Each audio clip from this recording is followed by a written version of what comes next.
Supremacy. And with this particular video, I want to call Colin Kapernick the biggest sellout of this century. Colin Kaepernick is the biggest sellout of the century. Now you have someone who was on their knees at the NFL game protesting police brutality, somewhat connecting himself with Black Lives Matter, with a Black United Front, using the NFL as a platform to stage his resistance against police brutality and the injustices against black people portrayed by the police departments, law enforcement, nationally. So he gets kicked out of the NFL, I guess, or banned or blacklisted from the NFL because of his protest, because of his resistance. He gains fame, momentum, support of many people, and held high as a revolutionary figure or a black power figure. He became very prominent for that stance that he took and the sacrifice that he made in the NFL in support of black people that are being mistreated by the police department worldwide. Now, after he galvanizes all this political energy behind him,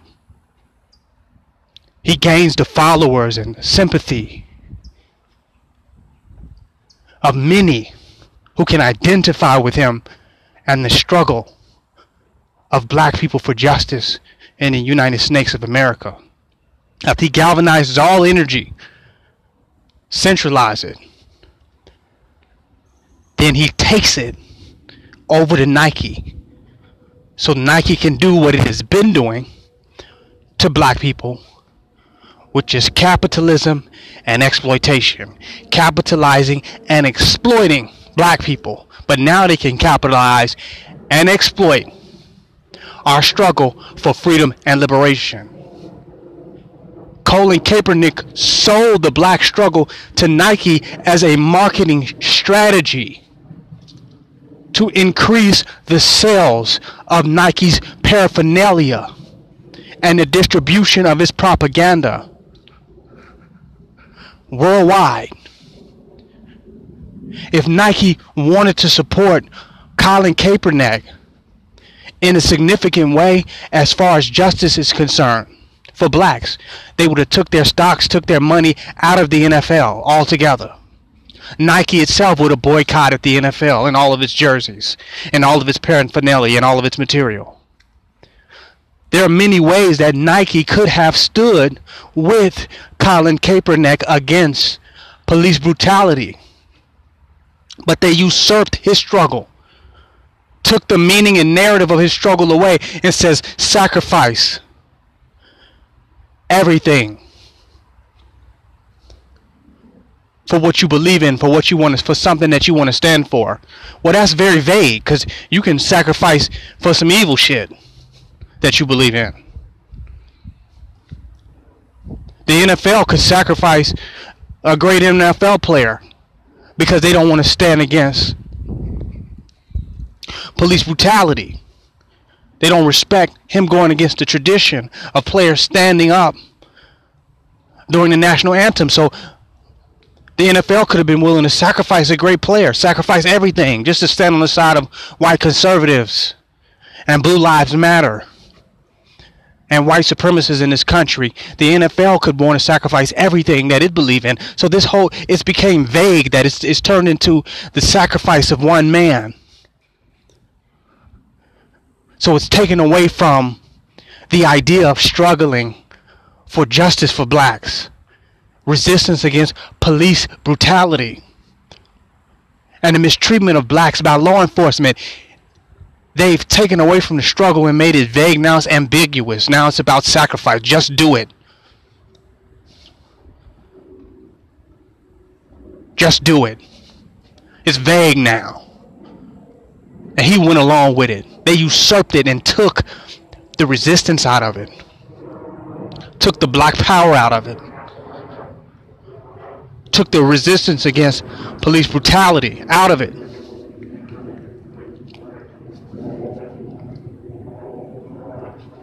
And now it's a marketing strategy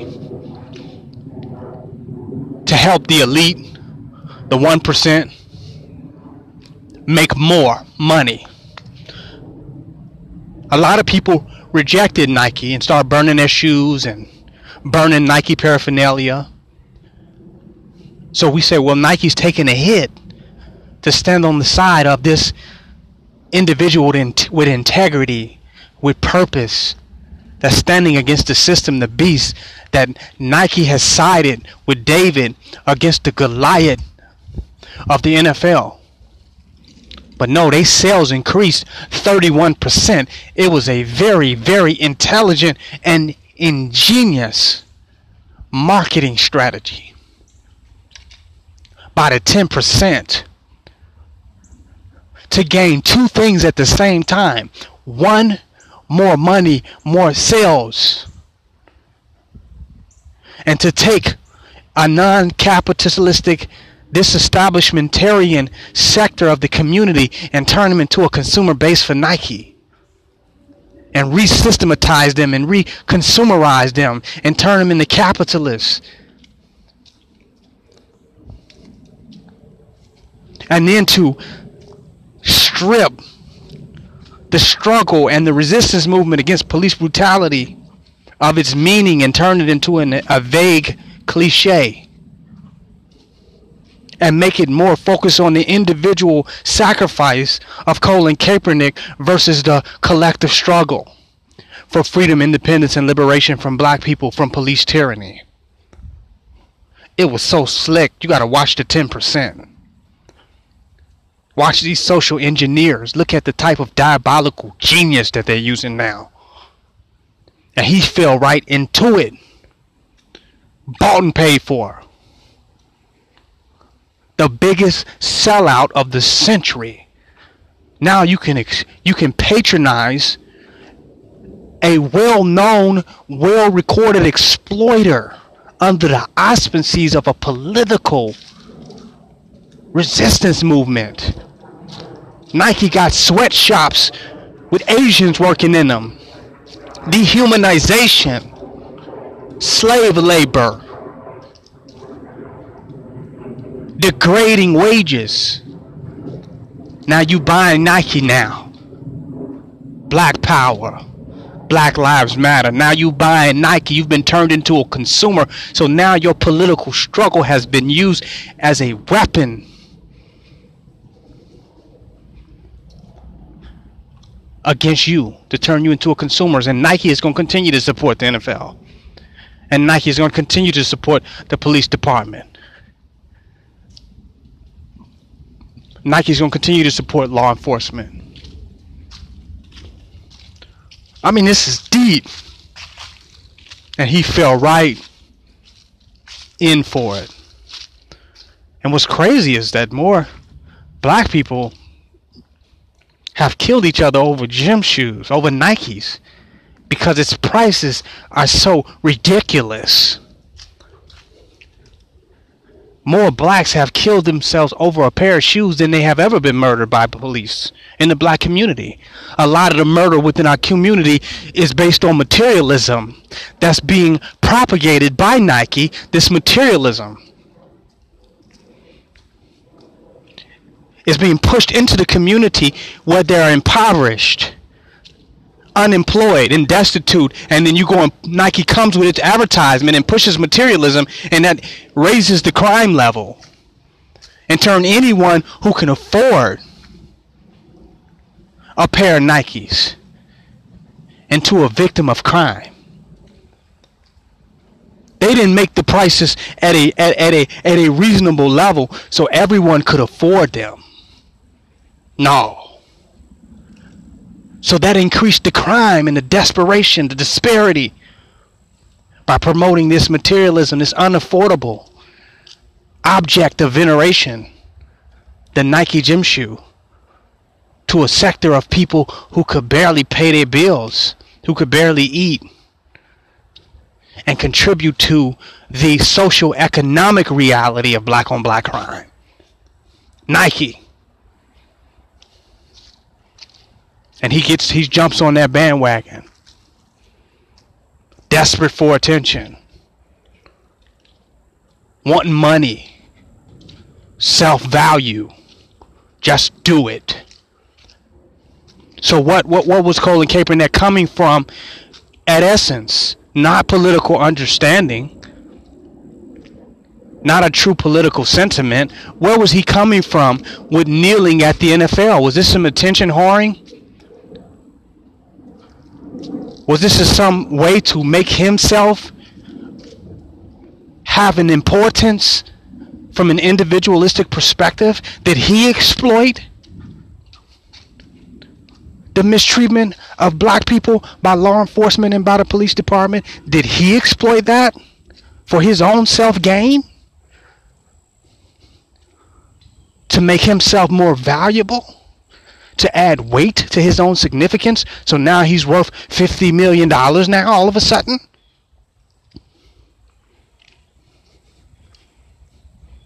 He's worth more than he was worth in the NFL now? As an all-right player? Are we getting pimped by Colin Kaepernick and pimped by Nike? He is the biggest sellout of the century. An intelligent business decision. Colin Kaepernick was not even broke. Even though he had been outed or kicked out or banned from the NFL, he still was financially okay.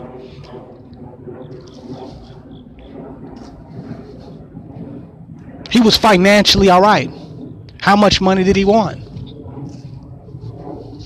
Some people won't say, well, maybe what he's doing is effective because now Nike is putting propaganda and putting money behind his struggle. They're putting energy behind it now. And it's going, Nike can take it bigger than where he could.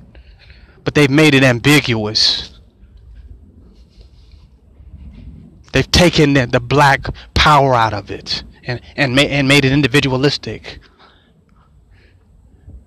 And they're making money.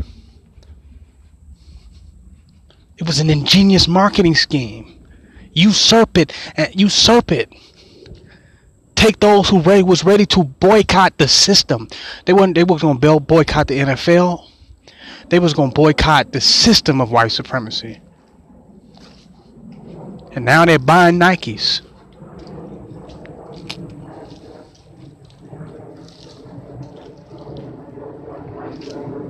That was smart.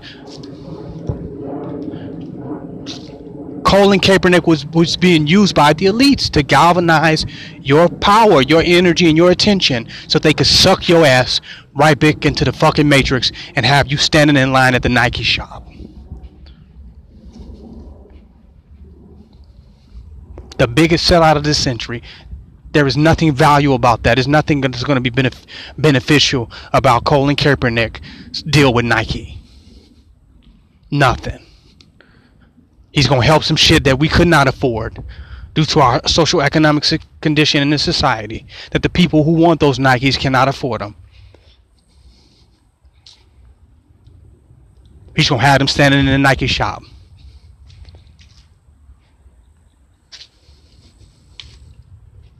That's a fact. And now another white institution is going to get richer and be wealthier than it was yesterday off black pain and black mistreatment and black dehumanization in this country.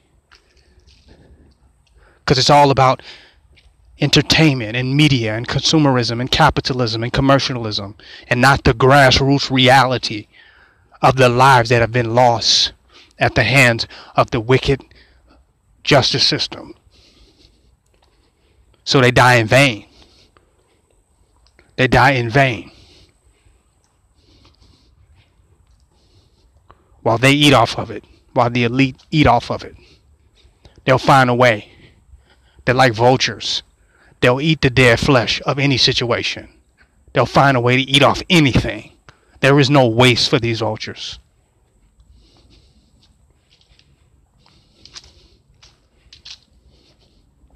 I mean, it's disappointing, but I knew it. I've been had insight into this situation. Colin Kaepernick, you looking at the biggest fucking sellout of this century. There is no... Colin Kaepernick is a super coon. Because he's achieved more in cooning than most coons will ever achieve. This was strategical and ingenious to play right into the slave master's hands. No marching, no protesting, no hostility. The solution now, buy some Nikes. Buy Colin Kaepernick jerseys. That's the solution. That's how we change our condition as a people. Support the exploiter. It's KingNoble Black Supremacy signing out. Join my website, www.KingNobleUncensored.com. Donate and don't hate.